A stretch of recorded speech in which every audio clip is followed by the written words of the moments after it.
All right, let's go ahead and kick off. Welcome to October 23rd, 2020, Levels Friday Forum. I'm back on the East Coast.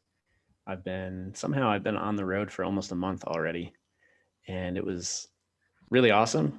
Uh, Reinvigorated my love for the mountains, especially the Rockies out west. And but yeah, glad to be back. So with that, jump into this week's achievements.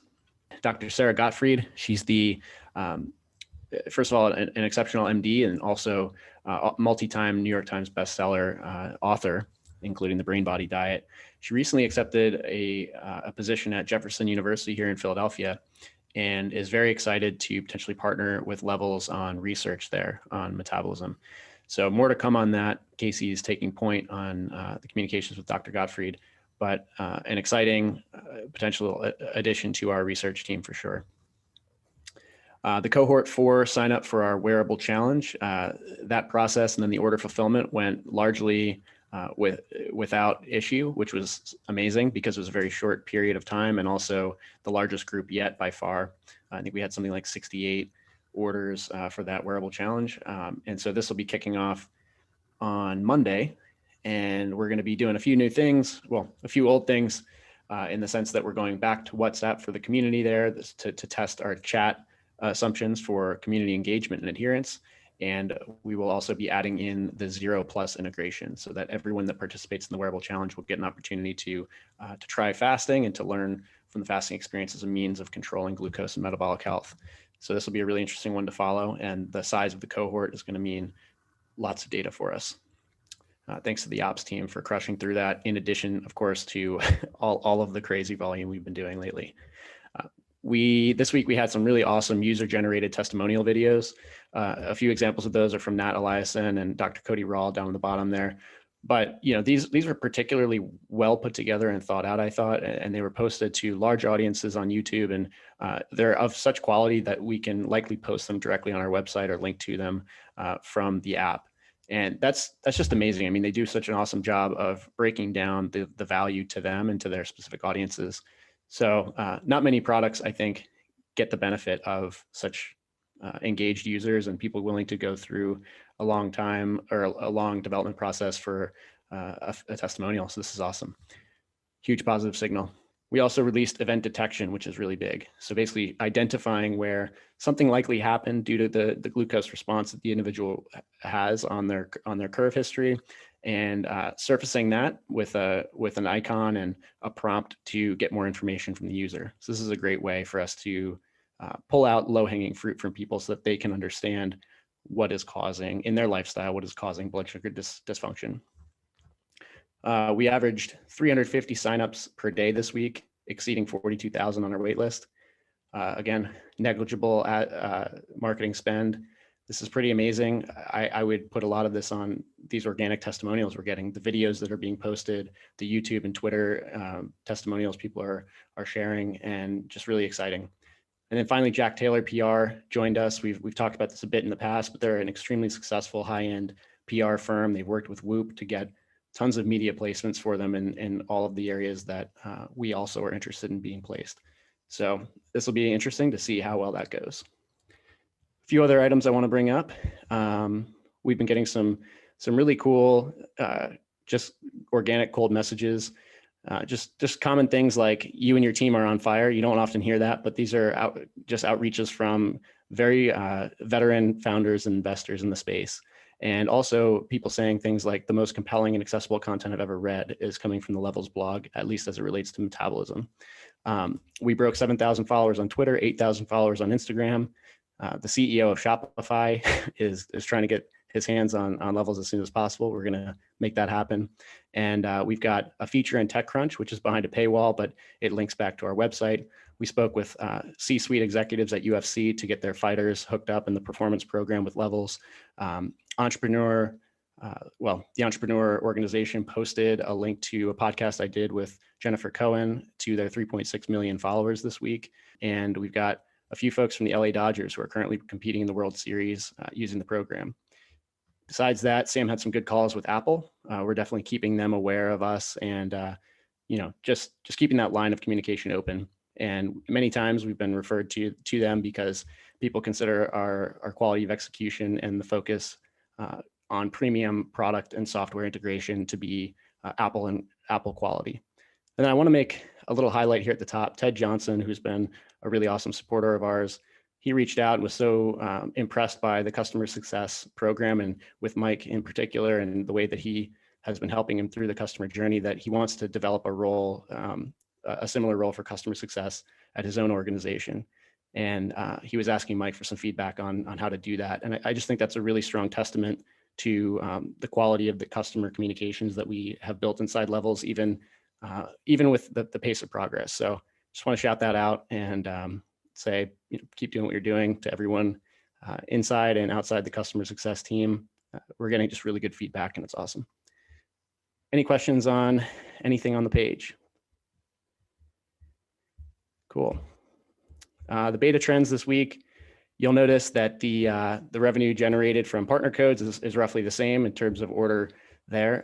We're still climbing week after week. Many of these have very long tails on them. We're still getting conversions from Kevin Rose, which is amazing to me. I can't believe that. The weekly beta trends, we pushed out over 400 shipments last week.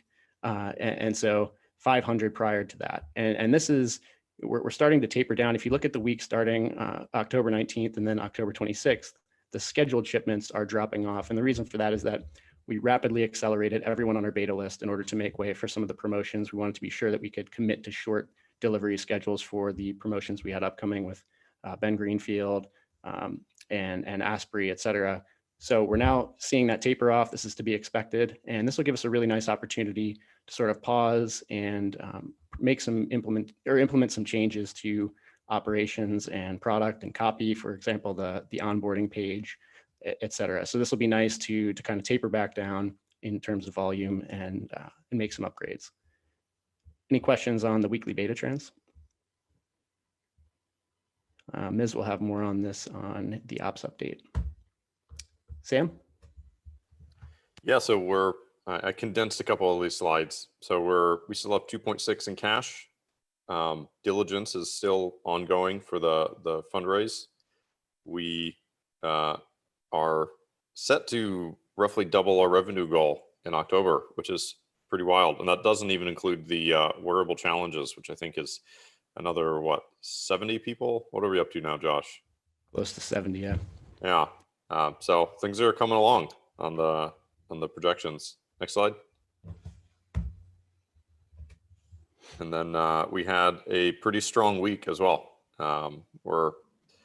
Last week we almost set a new record again, even without these promotions. So it's been interesting. I think somebody commented on how the diversity of inbound has been really interesting.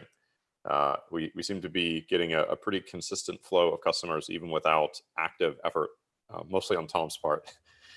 Seems like there's just a lot of different sources that are linked to conversion. So it's the flywheel's picking up, which is really great. Yeah, it was, if you look at the orders page inside Slack, you'll see the diversity of the partner codes that are converting constantly. Some of them are investors, some of them are just friends, some of them are influencers, and some of them are on the research team like Dom, which I just saw Dom has joined us again this morning. Thanks, Dom. Cool. Any questions on revenue stuff? All right. Mega for Twitter. Josh, you already covered some of this, but just wanted to highlight, I'm sorry, there's some construction going on in my apartment if you can hear some of that, but we had a lot of heavy hitters on Twitter this week. So I just wanted to call some of them out. Beth Cantor with 350,000 followers posted a screenshot of her Levels experience. And we've got lots of other people, someone with 40,000 followers, Toby, of course, the CEO of Spotify, Matt with 25K. So just a lot of big time heavy hitters, which is really exciting to see. Some of them quite organically. The other thing I wanted to call out, not all I'll explain on the slide, there's just a ton of community education and questions being asked and a lot of community driven moderation. So it's kind of this mini community forum. I think in the future, there's maybe an opportunity for Levels to play a more active role in helping moderate some of that conversation. And And next week I can highlight a little bit more of those questions. But I thought that was really kind of the two biggest highlights on Twitter. And you can go to the next slide. And on Instagram, we hit over 8K followers this week. So we're doing over 1,000 followers every 2 weeks. Josh, you already hit on some of this as well, but we had that great post from Entrepreneur. They have 3.6 million followers. And as of last night, that one video already had 20,000 views. Wellness Mama post, she has 213,000 followers. And this is big when people post in their feed versus just their story. That's a more permanent placement for us. And that we don't often see as much. You know, you see a lot of stories sharing, but when people post to the feed, that's a big deal. I also wanted to highlight the next post, you know, an influencer who kind of got levels on her own volition, kind of specifically makes the point of saying like, this isn't a sponsored post, I paid for this. And that again, it just brings a lot of authenticity to what we're doing regarding kind of our influencer reach. And the other thing, I wanted to highlight some shares, a lot more posts about, you know, we always see the diet posts, but there's a lot more that people are exploring with respect to exercise as well, which is a great way for us to just make sure we're kind of covering all 4 facets of fitness and recovery. So some great posts on that. One of them from Columbus Foodie, who has 40,000 followers. And of course, Tom's infamous post about the energy bars. Thank you so much for posting that. I think on Twitter as well, that got some great engagement. So highly encourage folks to, you know, in the community or in the company to continue sharing those screenshots so we can reshare and we can retweet. Awesome. Great. Any questions on the Twitter and Instagram action this week? Cool. Tom? Yeah, so another awesome week for podcasts. It was actually record setting. So we recorded 8 shows this week, which is a new record. Shout out to Casey and Josh. Good news is they never, ever get sick of talking about metabolic health. So we don't need to worry about their stamina at all. Never. Exactly. Yeah, Habits and Hustle is that awesome one that is run by Entrepreneur, which is why they posted it to their 3.6 million followers. Then I'll call attention to the Melanie Avalon biohacking podcast, which is what Casey recorded on Monday of this week. Melanie's really like a rising star in the biohacking community. She's very well connected. She has a large audience. She runs 2 podcasts, both have a very large following, and she's also on board as an affiliate. So that's huge, and hopefully more to come on Melanie in the coming weeks. Next slide. Awesome. All right, so I just want to periodically do like an affiliate or brand ambassador spotlight so the team can get to know some of the faces and names behind some of these podcasts that we're releasing or partner code redemptions that we're seeing coming in on Slack. So Katie Wells is one. Katie runs a podcast and online community and website and blog called Wellness Mama. Some people might be familiar with her. She's just one of these superhumans who has, you know, launched an enormous online platform, written multiple books, best-selling books, has a podcast with millions of listeners, all while raising 6 kids. Her podcast is number 4 in alternative health, right behind Bulletproof and ahead of a bunch of other shows that we know like Broken Brain. So she's a big deal. She's officially on board as a partner and an affiliate.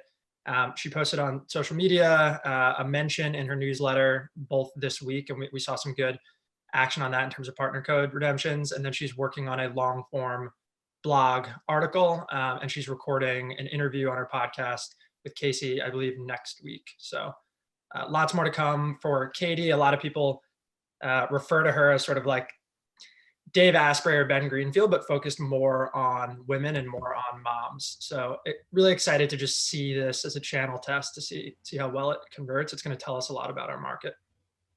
Nice. Awesome. Questions on podcast strategy, affiliations, et cetera?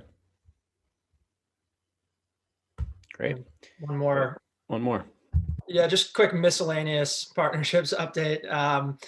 Josh already mentioned Jack Taylor has officially started. We had our first tactical meeting with them, and really what they're going to be focused on over the next couple of weeks is executing on a funding announcement press strategy. So hopefully lots more to come, exciting updates over the next few weeks. And then Meg and I had a great call with Zero. That partnership is progressing very quickly. They're interested in both product integration as well as content collaborations. Internally, we're still talking about what a product integration would look like. We'll likely have to push that to Q1. But in the meantime, hopefully we're gonna do some content with them. We got verbal confirmation that they want high production video with Casey in their app by January. And they also said no brainer that we'll do an interview with Peter Attia for their Ask Zero series, as well as cross posting on each other's blogs. So all of that is very exciting. And then yeah, UFC, things are moving along. They're going to be joining our early access program. Had a great call with them, with their CFO, COO, and head of performance. So the fact that those people were even on the call says a lot. And then, yeah, Josh mentioned that we've had two, partners or individuals or influencers release really high production YouTube review videos. More to come on these. We're going to focus on this more in the coming months, and there are a couple more in the pipeline. But these are critically important for our marketing strategy. When Weiss comes on, we're going to be doing a lot more testing in terms of more sophisticated email marketing and paid marketing on Facebook and Instagram. And really, this type of organic video content is like the best content to fuel that marketing funnel. So this is evergreen content, and every piece we get like this becomes incredibly valuable really over the next 12 to 24 months. So excited about these videos. Awesome. Great. Nice updates. Over question, Tom. I'm just wondering, do we have other upcoming things with Dave Asprey and Ben Greenfield as well? Yeah, there are. The only concrete things right now with Asprey are a couple of ads that are coming up in the next few weeks. So nothing that we need to plan for too much on the ops side. And then we are going to be doing a blog post on their blog. I'm waiting to get an update on when that will be. And then the actual podcast interview with Asprey will be in January. And then Greenfield TBD on dates of next activations with them. Cool, thanks. Okay, Ms. Ops. Cool, pretty happening week on the ops side. So before any of these specific updates, just a huge shout out and kudos to Lori, to Braden, to Mercy for keeping things moving. Each one of the things that we had going on. So obviously the increased volume led a ton of support coming in. The wearable challenge, Lori wrangled True Pill fulfillment like I've never seen. Just endless follow-ups and emails to make sure all those packages got out on time. There was a moment where we thought we might lose 10 participants because we couldn't get deliveries happening, but it looks like we made just about all of them. And if not, will by Sunday, by the start date. So that is awesome to see. So thanks, Lori, on that. And then Mercy's been keeping up on Twitter, as well as all of our ongoing support. So we're stepping up our game there. So a lot of exciting progress and great work by everyone. Some quick known issues that I wanted to run down just so that the team is aware. We've made fixes and progress on all of these. So thanks to a bunch of people who have done that. As we've been automating things, we've also lost some of the manual processes that we had along the way. So a great example of this was previously every single order we would manually fill, and then Mike would catch the ones that were Android and add them to our Google Play testers list. We automated that process, and so that little link broke, which is totally fine. We learned quickly. We got all the inbound from customers saying they couldn't download the app. So new processes in place of those kinds of individual things. In this case, we're bulk uploading Google Play testers in a way that hopefully works and will drive down that support interaction that is pretty unpleasant. You get the app, you're really excited to get going, and then kind of hit a wall. And then we're seeing the impacts of some old performance covers that were shipped by TruePill end of 2 weeks ago and early last week. We quickly caught it, got those off the floor out of the stockpile, but there's a long tail of customers getting those patches now. So these are the 3-pane adhesives. They don't stick as well, and they don't have the cutout in the center. So our instructions don't line up, and it's just a detail that we don't want to miss. So that should be fixed moving forward, but customers are still getting those. Any customer that gets that, we're immediately replacing those very quickly. And so we're shipping replacement covers out from TruePill, which is great, and a support thing that we're handling pretty nicely. Otherwise, we covered wearable challenge, which is exciting. It's nice to be close to the customer experience with those numbers, get the feedback, get the insights, and just see people using the product. And then on the coming soon side, expanding fulfillment with TruePill to the New York City facility. They've got a bunch of pharmacy licenses there and a lot more capacity there. So it'll kind of level out. level out our distribution and kind of get rid of the spikes. Same with the physician network, plugging in there to increase our state coverage and add capacity. And as mentioned, /start copy, now that we have a little bit of an exhale, we've made some quick changes there. We've made changes to our help documentation, more descriptive copy, but we have a video coming and hopefully a little bit more of an overhaul. So that's on deck. That's it for now. Awesome. Yeah, I can only say that it's been invigorating to watch what it's basically evolution happening and fast forward with the ops stuff and the pace of progress of just like handling the spike that we just saw. It's been awesome. So thanks everyone for keeping the crush on. Any questions on ops and or any of the items Ms. brought up? Awesome, cool. So it was another great week for engagement and communication with our users. After today, we will have done over 25 calls with our customers in addition to our other communication channels. Really quickly, areas to focus remain largely unchanged. If we move to the common questions, we're seeing consistent trends. The good thing is, if we take a quick look, we have either it on the roadmap to solve most of these things, or they've already been solved. So that's really awesome to see, David and engineering team really anticipating these needs. And then if we move over to excitement, it's another awesome week. I'll just read a couple. Interesting one. I've used CGM before. I wish I had levels with my first experience. The UI is consumer friendly and actually helps me make sense of my raw glucose data. And then, the one on the bottom, there's more context to this, and I'll share it in the weekly write-up, but this person's a pretty well-known and accomplished entrepreneur. Since starting levels, I've changed my schedule to add some fun activities instead of work. I now meditate every day, practice yoga, and am exercising more. If I see a rise in my blood sugar, I go for a walk. It's pretty awesome. And just a reminder, full call notes can be found in Notion and on the user feedback channel in Slack. That's all I have. Great. Questions on customer success stuff or any of the specific feedback we got this week? As always, definitely a push to read the roundup that Mike pushes out every week, and also the specific notes. Even if you can only choose a few per week to make time for it, it's really good to hear the on the ground reports from customers. Thanks, Mike. David. Cool. Yeah. So two things to call out. We had an app push last Friday after the meeting. So I just wanted to reiterate that customers got a much speedier app last week on Friday and the in-app help center. So big thanks to John and Maria for getting those out last week. Ms., it'll be interesting to see how the in-app help center is going, and especially after we get the chat one going as well. This week, we launched a few things internally, which are looking really promising.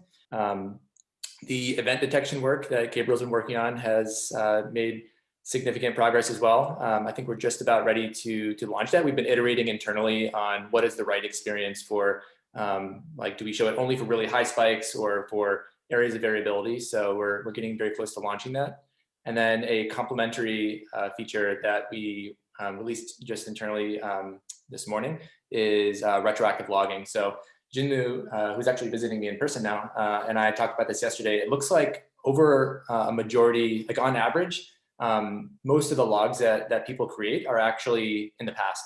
So it's very common, very human to forget to log. And so whether you're catching that 10 minutes after you start the meal or 2 hours later, a majority of the logs actually look like on average, we're seeing people log things later. So with combination of the event detection plus something around easier retroactive logging, which is the GIF you see on the right, we're hoping to continually pick off some of the friction points here and smooth it out, make it really easy for people to capture their events, and in turn help them close the loop on what that means for them.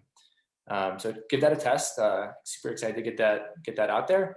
Yeah, great work on that, Gabriel and John. There are a couple of interesting cards underway. One of the common, there's a high error rate on bad sensors.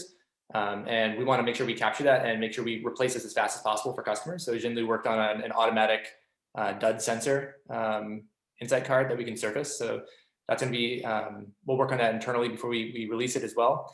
And then Evan's been working on a targeted variability hours. So if we see that you're consistently having like problem hotspots throughout the day for a certain set of users where that's really significant, we can highlight that and show back to you what you've been eating in those hours for a chance to improve it. We're also taking feedback we're hearing from customers to change the metabolic score, make it more understandable, make it more, relevant to them.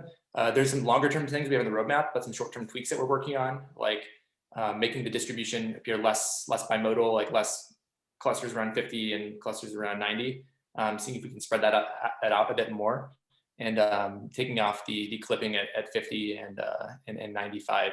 So you can actually go below or higher on that side.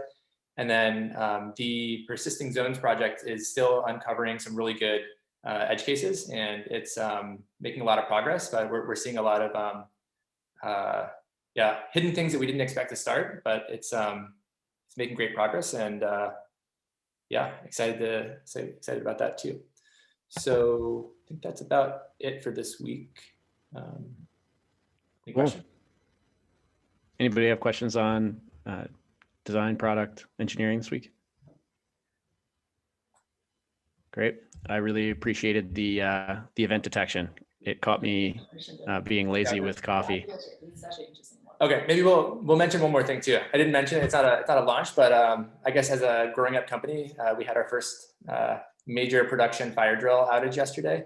As we were taking on all these users, it kind of uncovered some issues, and we were down for a few hours. Do you want to talk about it, Jimmy? If you can look at Slack for a lot of detail, there's like 100 threads long discussion on Slack on how we resolve that. Without going into too much technical detail, we are definitely getting a lot more data. So we have to be a lot more careful about how we pull the data and how we're monitoring this. So it's kind of an engineering version of the upscaling, getting data and how to handle that properly. Yeah, we took on so many users that we like hit a certain threshold where it was, what our customers saw was that data wasn't syncing anymore. And on the back end, we had to deal with this kind of scaling issue, and discovered the fix over a period of several hours and rolled it out, and things are stable now, but we'll have these growing pains as we continue to scale exponentially, hopefully. Yeah, it was good to follow along, and we should do like a little follow up on this maybe next week with a few lessons learned from that or something small like that. That'd be cool to for the rest of us to get context. Good problems. Yeah. All right, awesome. Moving on to individual contributions. So 10 seconds each. Casey. Yeah, so personally, I was sent these things called DigiCards in the mail, which are for Zoom meetings. And so I might start using these next week, but they're like 20 different cards that you can use to cheer people on during meetings. So get ready for those.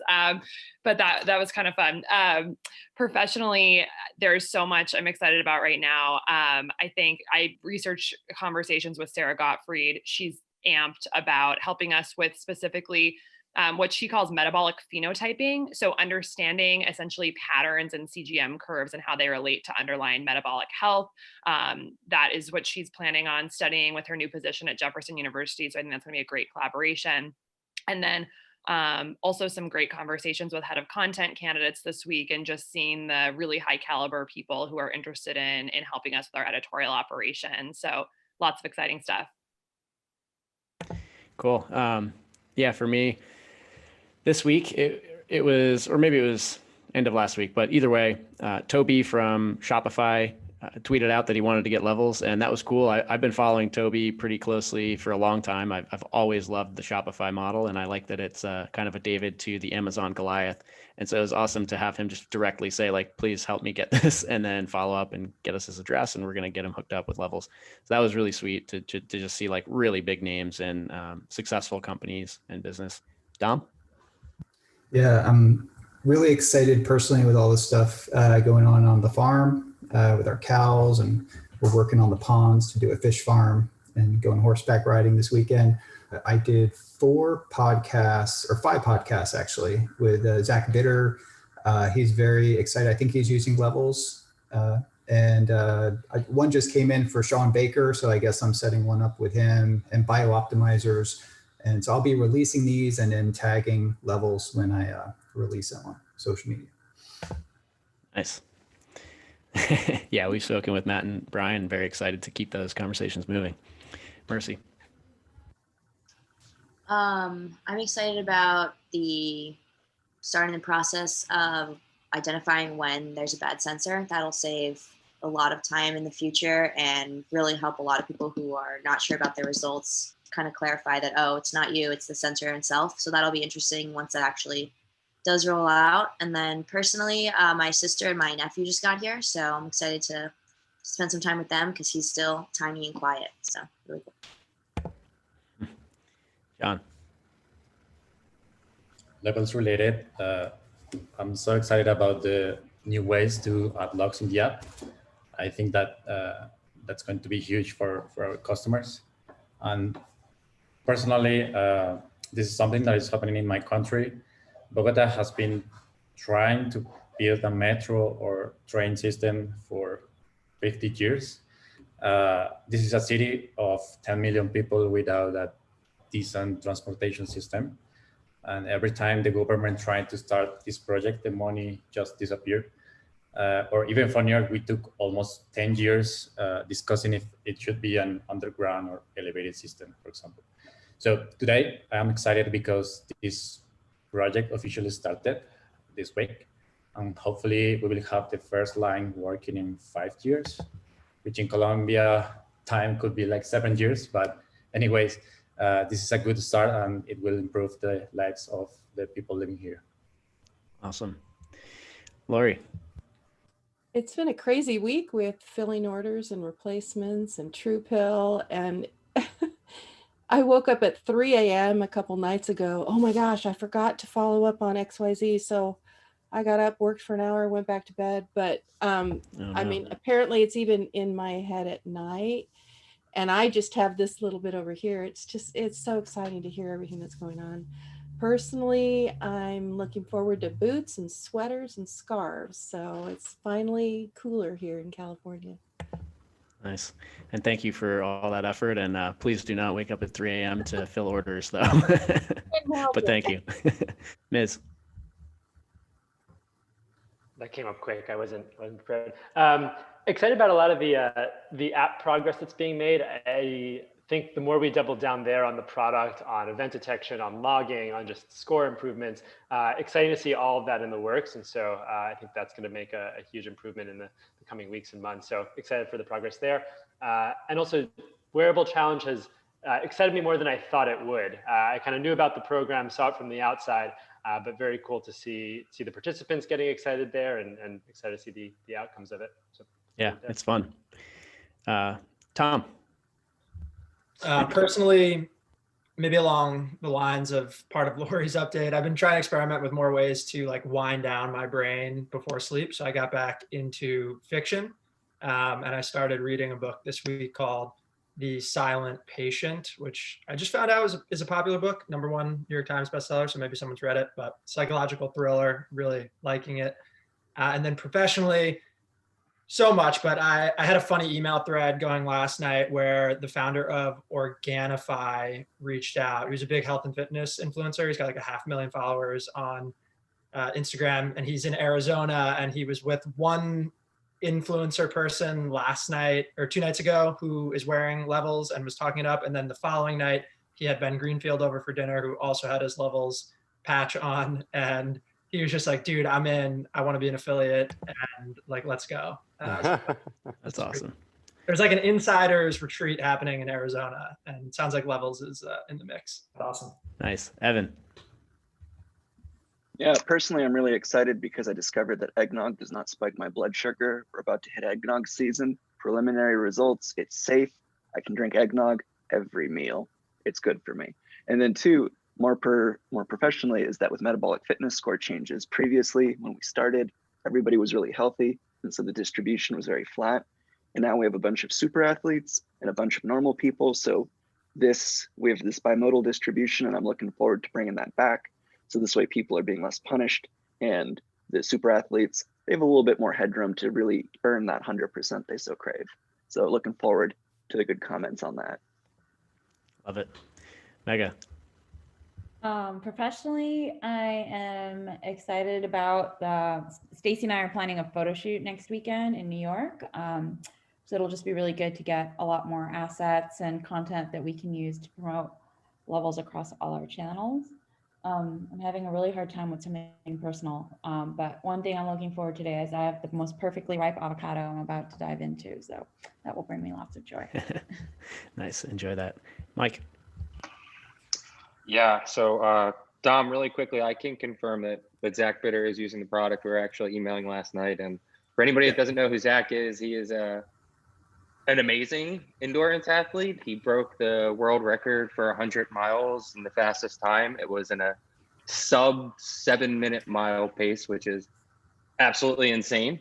On the professional side, just excited with the app development. And you know, I in my conversations with our customers, it's a very rare occurrence that the feedback we get that we're not already planning some kind of update to our experience. So it's pretty awesome.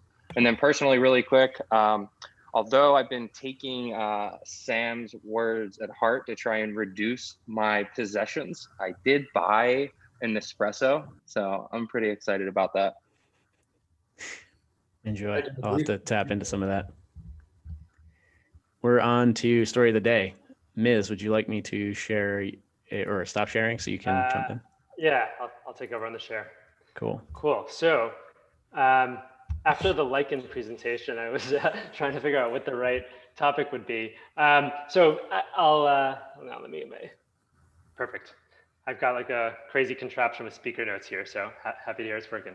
All right, so in my last role at Uber, one of my favorite things was just the kind of people that we brought in from different industries. We had a lot of urban planners, a lot of transportation planners, designers, architect backgrounds. And so I got a lot of exposure to that and didn't realize I was as interested in it as I was. So this is a little bit of a crash course in the next few minutes on a particular character. Her name is Jane Jacobs. She wrote the book on American city planning called The Death and Life of Great American Cities. The argument there is that the places that people live should reflect the identity of the people who live there. There should be diversity. It should kind of have, there's these fundamental core design principles. A lot of these seem really, really obvious today, and I think that's what's most interesting about it. But in the moment, these were pretty contrarian, unorthodox beliefs. And so we're going to walk through a few of those, a little bit of the background, and then a few of her principles. And it just kind of changes the way you look at things in terms of like top-down versus bottom-up, grassroots planning versus kind of master planning. And it's kind of a fun thing. So at least for me, and hope you guys find it interesting too. So a little bit of background on the time. This guy here, his name is Robert Moses. If you live in New York, if you've ever been to New York, you've had a result of his planning. He started as a parks commissioner. He actually never had an elected position, but he had a pretty long multi-decade run as a pretty big authority in New York, chairman of a bunch of public works commissions, power authorities, parks authorities. And New York at the time was a very crowded place, a lot of kind of like blighted areas, places that needed urban renewal, quote unquote. And so his plan was to say, the way to address crowded urban areas is to make it impossible for people to cluster. And so today that sounds kind of crazy in terms of what we know about cities, but a lot of his plan was building highway systems. And there's kind of two versions of Moses. There's the pre-war Robert Moses, which started out building parks, building public life access, beaches, and increasing access to those beaches. So if you've ever driven across Long Island, you know, there's the northern state, the southern state, the Sac Coast, the Robert Moses, all these different highways that connect the shores and the beaches and actually get you into the city pretty quickly. So all of that planning was a result of a lot of Robert Moses work. And then there's the post-war Moses, which really transitioned into housing, industrial projects, and a lot more city projects. And so he has this pretty famous quote, "You can't make an omelet without breaking some eggs." Obviously, as you're putting down these highways, you're plowing through a lot of homes and neighborhoods and areas. And so he wasn't a very well-liked character for a bunch of audiences. A few quick snapshots here. If you've ever been on the Triborough Bridge, that's one of the Robert Moses projects. So you can see the opening day in the top right. And then this bottom left, this is something called LOMEX. This was the Lower Mid-Manhattan Expressway. And so where the tunnel comes in today on 495, the Midtown Tunnel, was supposed to actually be a highway that cuts directly across Manhattan and hits a few pretty big neighborhoods that we know today, Soho, Greenwich Village. And so that was kind of his plan. Some of them worked, some of them didn't. But a lot of the plans today with New York with highways around the edges were Robert Moses products. He has a famous quote, "Cities are created by and for traffic. A city without traffic is a ghost town." So this was the industrial age, people, or rather the automobile age, people were really excited about cars and they needed to be accommodated on a large scale. And so his agenda was largely formed around this. At the same time, you have design changing around the world. And so you have this Swiss designer, his name was Le Corbusier, excuse my French pronunciation. So he was in Paris, and this building on the left is kind of like the pinnacle of his design. Was very modern, focused on clean lines, very little decoration, kind of a response to Victorian design. So I have some San Francisco Victorians here, which are ornate and kind of like overdone. You have the British royalty design. And so he kind of like tried to get away from that. And so you have projects that look like this residential building, and then you have this kind of bottom right, very modernistic, modern, clean lines, edges, very sleek designs that he was pushing. This building on the left was part of his imagination to have these villages of these kind of identical 60-story buildings where you can fit millions of people. He had this one plan to demolish downtown Paris and just have all these cruciform buildings built in. Robert Moses took a lot of his ideas. These were very in vogue at the time, but what's missing from a lot of them are the streets, are the sidewalks. And so what you ended up with in practice in cities across the US and elsewhere are projects that look like this, right? These are commonly known as public housing projects where we built these big buildings that could house a ton of people, but they don't live on the street. They don't interact with the environment. And so many of these are still standing and kind of like do some interesting things to neighborhoods today. But fundamentally, they're kind of, we know they're lacking for a bunch of different reasons.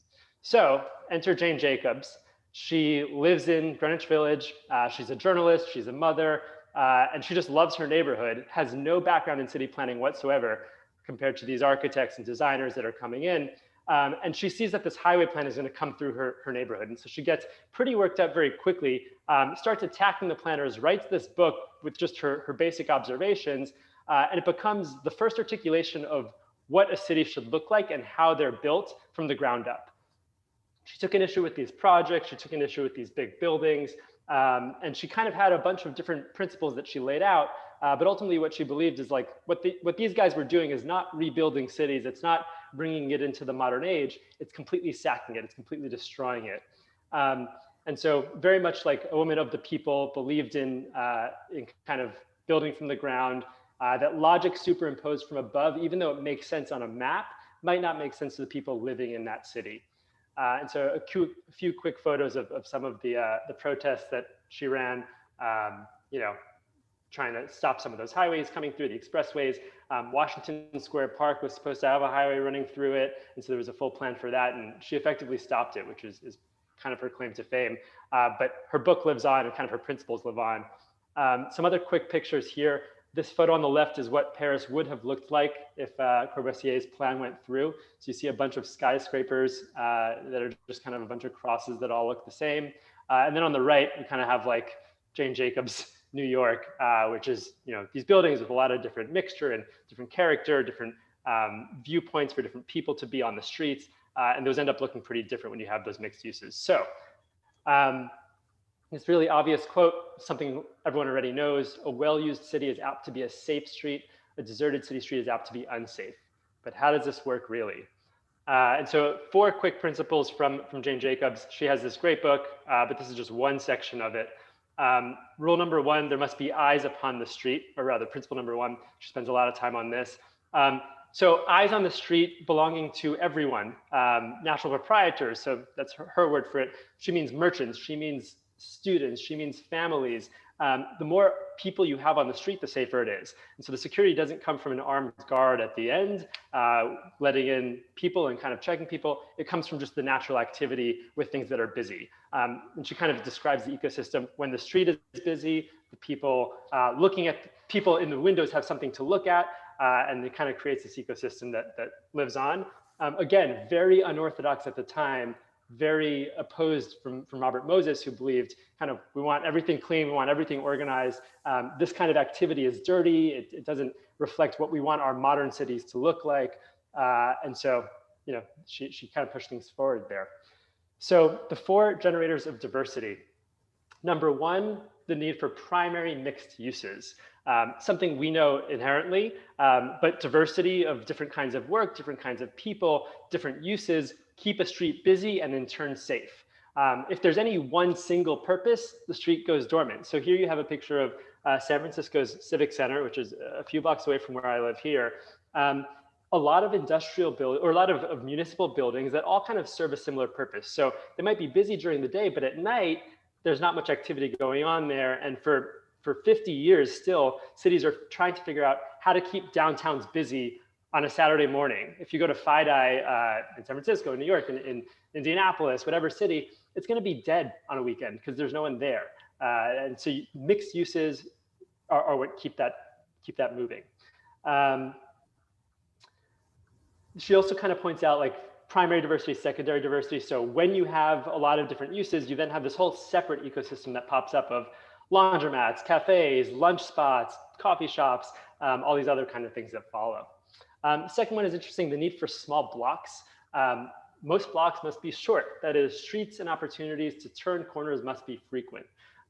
When you have long blocks, they become desolate. And so the more you can kind of tighten things up and create more opportunities for interaction, the safer the city becomes, the more walkable it becomes, and those connections lead to interactions that are positive for the city. This third one, the need for aged buildings. The district must mingle buildings that vary in age and condition, including a good proportion of old ones. And so old doesn't necessarily mean dilapidated and falling apart. It means different kinds of buildings that have different kind of costs involved, so that lower cost merchants can move in. If you end up building these massive buildings that are all these brand new kind of modern storefronts, you don't get a big variety of merchants that can be there and different use cases that can come in. And so over time, the high cost buildings of one generation become the bargains of the following generation. And that promotes kind of a healthy ecosystem as well. And then finally, this fourth rule, the need for concentration. There must be a sufficiently dense concentration of people for whatever purposes they may be there. Similar to close proximity of different uses, the more you have different people traveling different amounts of distances for daily use, whether they're working or going to school or kids going to the park or you know, sanitation workers working on the street, the more you can pack that in, the better the system will be. This doesn't necessarily mean slums either.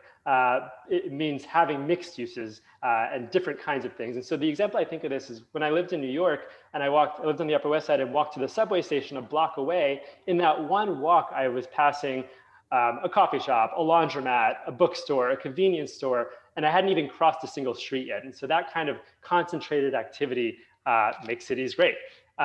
She also has quite a bit about not overcrowding.